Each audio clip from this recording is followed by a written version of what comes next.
because a lot of times the guys, we testify, and some of the girls get up there and testify, but I want to ask my wife to testify. She probably came after the service, but I remember the night we went over to the revival in Asheville, and we got back in the car, and I let her tell the rest of it.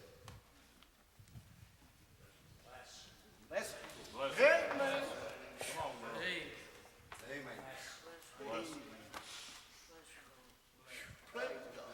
Amen.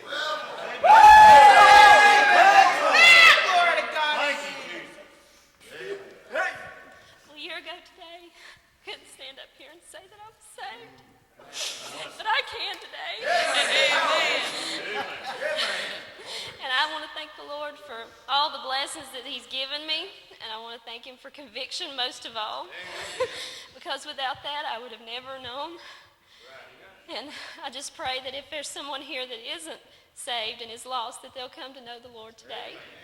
Tell about that in your car. Well, I got up that morning. I knew something was wrong. And I couldn't put my finger on it. And by the time I got ready for work, I knew something was wrong, and I knew that I was lost. And I had to go to a meeting in Asheville. And as I was going down the road, I said, Lord, please, don't let me wreck and die and go to hell.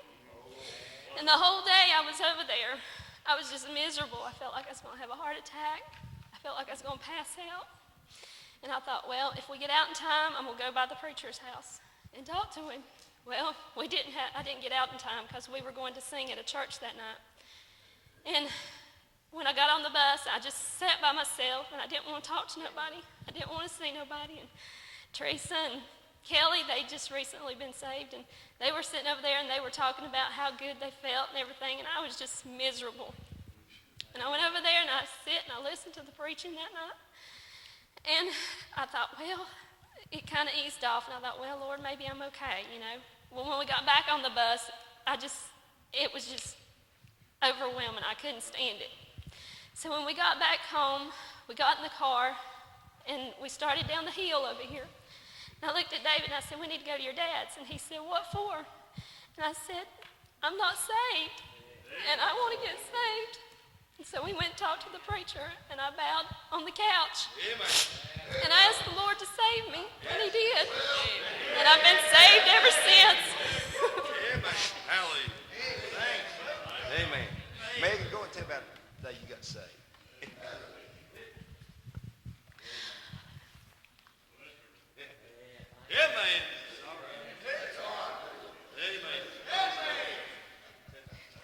I came to the youth rally Friday night, and the preacher was talking about how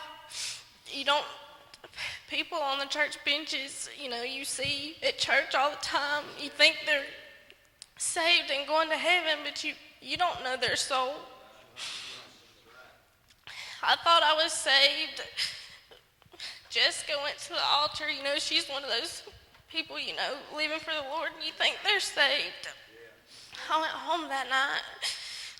I couldn't go to sleep.